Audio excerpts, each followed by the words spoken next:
Bom dia, queridos alunos. Eu sou a professora Flor de Lis, ministra da disciplina Filosofia na Escola Sejol. Peço que todos vocês fiquem com muita atenção, como se vocês estivessem na sala de aula. Pegue a agenda, pegue a caneta, muita atenção. Tentem ficar fora de toda distração, para que nós possamos fazer dessa aula uma grande caminhada rumo do conhecimento. Conto com vocês. Vamos lá?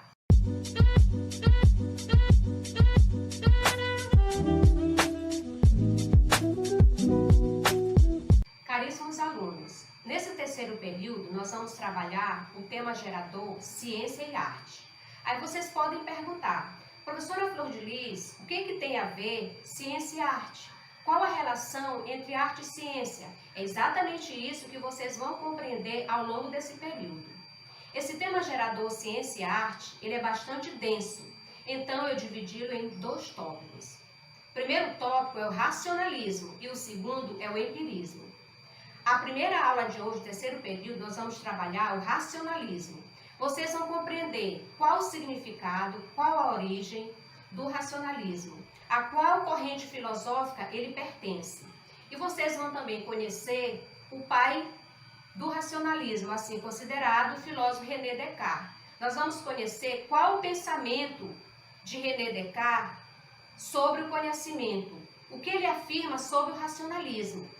Então, peço que vocês venham fazer essa viagem ao mundo do conhecimento com muita garra, com muito entusiasmo, com muito ânimo. Vamos lá? Conto com vocês. Caríssimos alunos, nós vamos iniciar a nossa primeira aula do terceiro período a partir do nosso tema gerador, Ciência e Arte. Eu trouxe para vocês o pensamento de um grande pensador, onde ele afirma que toda a ciência começa como filosofia e termina em arte. Eu vou aqui embasar esse pensamento, dando alguns exemplos para vocês sobre como a arte e a ciência, elas estão ligadas. Por quê? Muitos são os casos de artistas no decorrer da história que sofreram as consequências de elevar sua arte para além de dogmas políticos e religiosos, ou mesmo no senso comum, como nós estudamos nas aulas anteriores.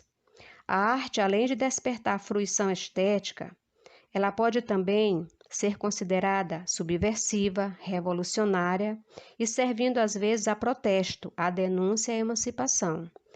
Como vocês podem observar, nós percebemos que a ciência e a arte, elas parecem estar em oposição àquelas formas de pensar que nós estudamos no mito, na religião e no senso comum.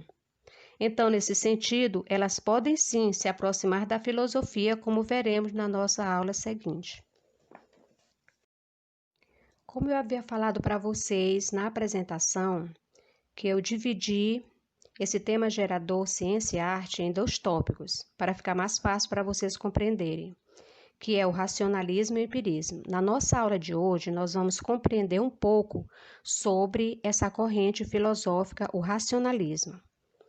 Primeiramente, eu trouxe o fundador do racionalismo, como vocês observam no slide, tem a foto do filósofo René Descartes. René Descartes, ele nasceu em 1596 e viveu até 1650. René Descartes, ele buscava, assim como muitos filósofos, compreenderem de onde surgia o conhecimento. Como vocês observam no slide, saber de onde vinha o conhecimento era uma preocupação da filosofia. A tentativa de responder essa questão resulta no aparecimento de 2 correntes filosóficas, essa que eu citei, o empirismo e o racionalismo. Vamos estudar primeiro aqui o racionalismo. O racionalismo, ele advém de uma palavra latina, ratio, que significa razão, por isso denominado racionalismo. Essa corrente filosófica ela é fundada pelo filósofo René Descartes. É uma corrente filosófica que atribui particular confiança à razão humana, ao passo que acredita que é dela que se obtém os conhecimentos, ou seja, para René Descartes e todos os racionalistas que abraçaram essa corrente filosófica, eles vão afirmar que o conhecimento advém apenas da razão.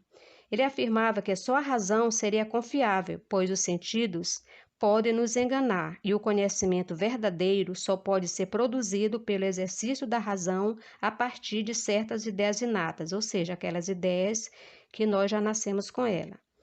A célebre frase "penso, logo existo", que é uma palavra universal, uma frase universal de René Descartes muito conhecida, ela evidencia o caráter absoluto da sua dúvida metódica. A dúvida metódica nós vamos compreender nos próximos slides. Diz a história de René Descartes que ele chegou a duvidar da sua própria existência corpórea, da sua existência no mundo, para então provar que existe como algo capaz de produzir o pensamento. Então, segundo René Descartes, o homem, ele existe, ele se situa enquanto um ser pensante.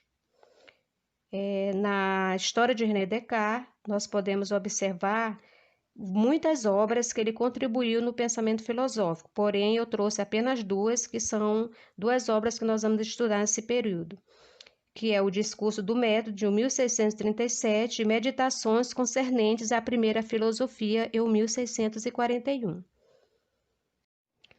Quando estudamos René Descartes e o racionalismo, não podemos deixar de estudar o método cartesiano. E esse slide eu trouxe para vocês já com uma frase do filósofo, onde ele afirma: tomei a decisão de fingir que todas as coisas que até então haviam entrado na minha mente não eram mais verdadeiras do que as ilusões dos meus sonhos. Ou seja, nesse momento, René Descartes ele quer afirmar exatamente essa busca do conhecimento verdadeiro, onde ele vai apresentar o método cartesiano e vai nos falar da dúvida metódica, que nós vamos logo entender no próximo slide. Então, nesse slide, nós vamos compreender um pouquinho sobre essa teoria, que é o método cartesiano de René Descartes. Ou seja, ele propôs, com base nessas ideias que nós já estudamos anteriormente nos slides passados, que o método racionalista, denominado método cartesiano, consiste em uma série de procedimentos para bem conduzir o pensamento daquele que medita filosoficamente em busca da verdade. Então, esse exercício meditativo, reflexivo, filosófico, onde o homem está em constante busca da verdade. Segundo o método, a partir das ideias inatas, o que eu acabei de dizer para vocês, que são aquelas ideias que possuímos em nossa mente desde que nascemos, nós podemos deduzir novas ideias. Então, eu tenho as minhas ideias inatas e eu posso deduzir novas ideias que serão necessariamente verdadeiras ou corretas. E eu vou saber isso exatamente através de uma sistematização do conhecimento verdadeiro do método. Contudo, algo que se mostre dubitável, ou seja, que está posto em dúvida, porque nós sabemos que a filosofia não é trazer respostas prontas, e sim a filosofia se preocupa em perguntar, em questionar, em estar em busca do conhecimento. Deve ser excluído e considerado como falso. A isso, René Descartes chamou de quê? De dúvida metódica, que nós vamos aprender já no próximo slide. Mas já antecipando, o que seria essa dúvida metódica?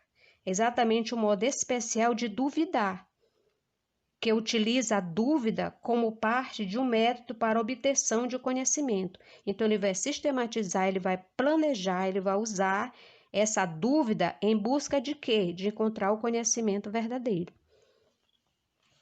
E aí, caros alunos, o que vocês estão achando da aula? E do nosso tema de hoje, o racionalismo e o filósofo René Descartes? Estão gostando do conteúdo? Vocês estão entendendo? Está tendo alguma dificuldade? Não se preocupe, que ao longo do capítulo vocês vão tirando as dúvidas de vocês. Hoje é apenas um aperitivo, é apenas um ensaio, é apenas um enunciado desse grande tema sobre o racionalismo. À medida que nós formos acrescentando o nosso conteúdo, vocês vão conseguindo compreender. Então vamos lá, ânimo!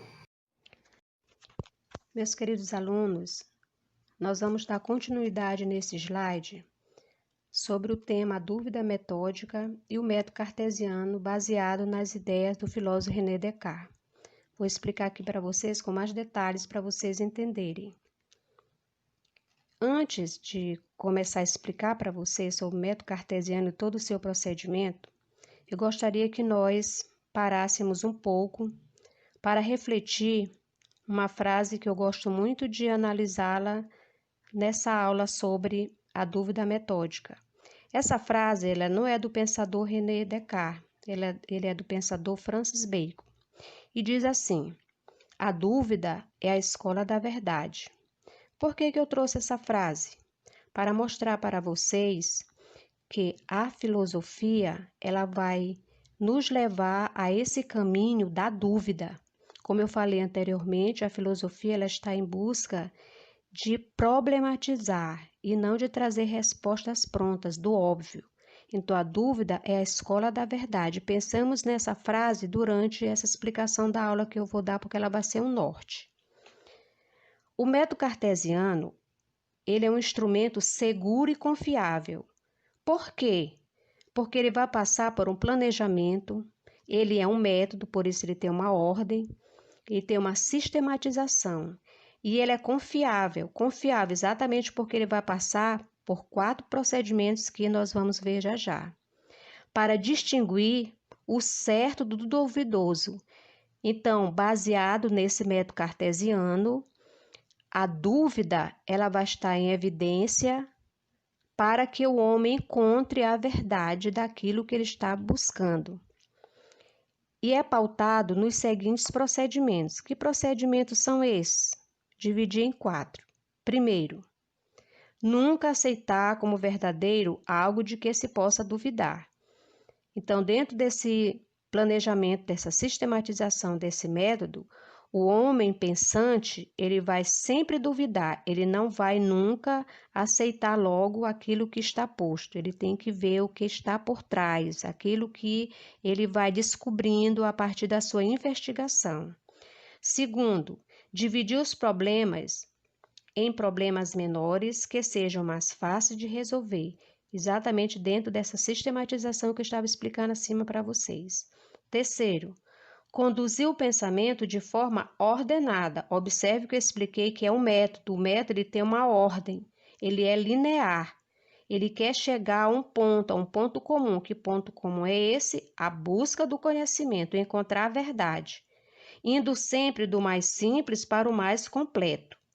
E por último, o quarto, que é revisar a produção do conhecimento. O conhecimento, ele não está ali estagnado. O conhecimento é algo que é produtivo, ele é transformador. Ele se dá a partir desse exercício da busca da verdade, que é a própria filosofia, em cada etapa, de modo a nada esquecer ou deixar de lado.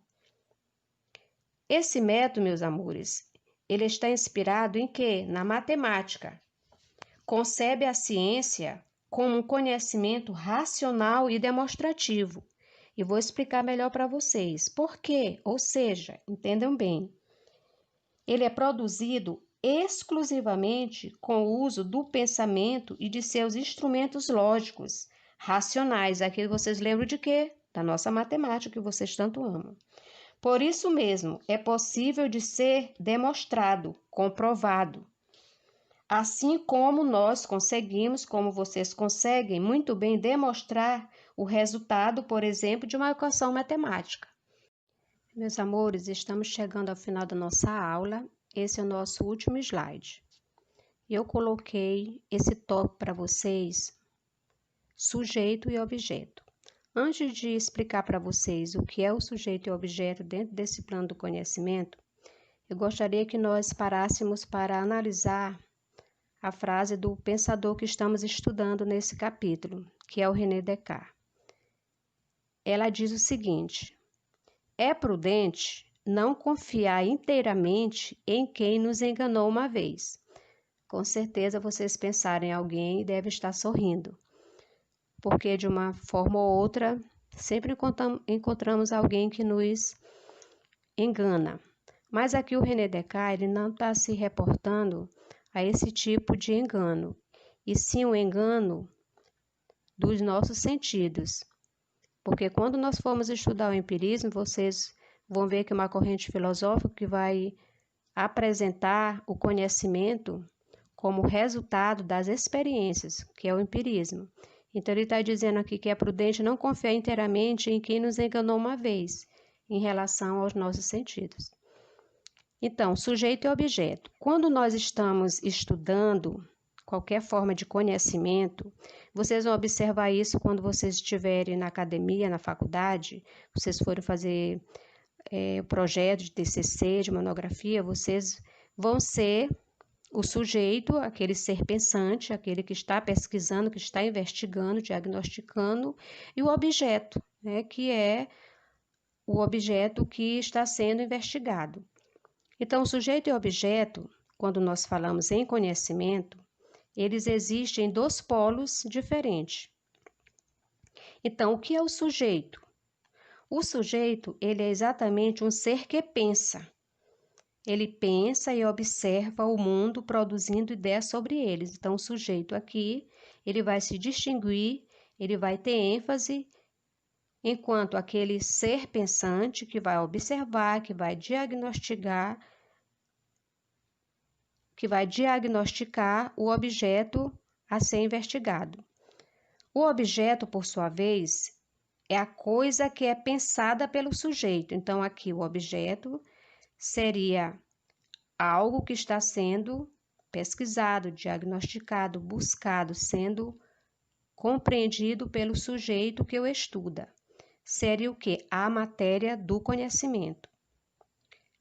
No método cartesiano, esse método que nós acabamos de estudar do René Descartes, a partir do racionalismo, a posição que conhece, no caso, o sujeito, é mais importante que a do objeto, o que está sendo investigado, aquilo que é conhecido, pois a verdade é uma criação do sujeito. Então, nós podemos entender que, segundo esse método de René Descartes, o sujeito ele vai estar mais em evidência do que o objeto. Por quê? Porque ele é o ser que pensa.